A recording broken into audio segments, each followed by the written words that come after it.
All right, let's jump in. We are living in this world of absolutely incredible technology, right? We've got AI that can think, virtual worlds that feel completely real, but how do we actually interact with it all? A lot of the time, it's with tools that haven't really changed in decades, your basic keyboard and mouse. So today, we're going to bridge that gap from the big, brainy ideas of AI all the way down to the ergonomics of the clicks you make every single day. So you see this question, and it's not just for sci-fi movies anymore, is it? This is becoming a very real debate, one that's about our jobs, our perception of reality, and even our own human skills. So what's just hype, and what's actually happening right now? Let's break it all down.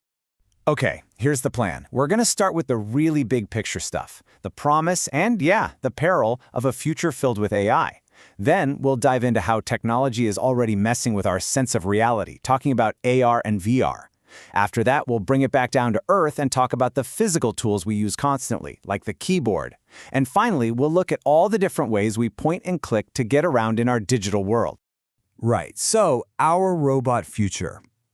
That future is really being built on a foundation of artificial intelligence. And while we might picture these walking, talking robots from the movies, AI is really about creating systems that can learn and make decisions on their own. And sometimes they can do it even better than a human can. Being worried about AI safety is nothing new.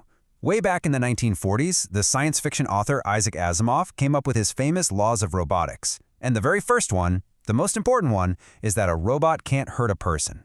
What's amazing is that this concept from a sci-fi story is now at the heart of a very real, very urgent ethical debate. How do we build those kinds of safeguards into the super powerful AI we're creating today? And this really gets to the heart of it. It's a total double-edged sword. The pro side is pretty obvious, right? Robots can do jobs that are just too dangerous for people, like dismantling bombs. They don't get tired, they don't get scared. But the con is just as stark. The fear that people will lose their jobs is very real. And there's an even subtler risk, too.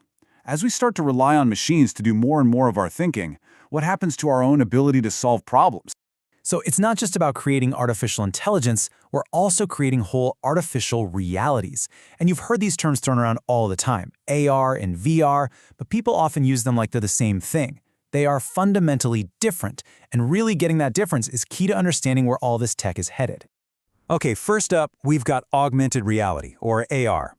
The best way to think about it, it's kind of like adding digital sprinkles to your real-world ice cream. Your reality, the world you see, is still the foundation. AR just overlays useful bits of info on top of it. Like a GPS arrow on the street in front of you, or maybe product reviews that pop up when you look at something in a store. It enhances your world, it doesn't replace it. Now, virtual reality, or VR, that is a whole different ballgame. Sticking with our analogy, VR isn't just adding sprinkles to your ice cream, it's like teleporting you to a brand new, completely digital ice cream shop. The second you put on that headset, your physical world is just gone. It's been totally replaced by a simulated one. You're completely and utterly immersed. So this side-by-side really makes it crystal clear. With augmented reality, you are layering digital stuff onto the world that's already there. With virtual reality, you are building an entirely new world from the ground up. If you remember one thing, remember this. AR overlays, VR replaces. Simple as that. So, why does this distinction actually matter? Well, because the practical uses are completely different. AR is absolutely perfect for enhancing the real world. Think about virtually trying on a new shirt from home or seeing a T-Rex skeleton leap out of your textbook. But VR's real power is in replacement. It's perfect for high-stakes, risk-free training, letting a surgeon practice a tricky procedure over and over, or a pilot master a flight simulator. And of course, they both are totally changing the game when it comes to entertainment.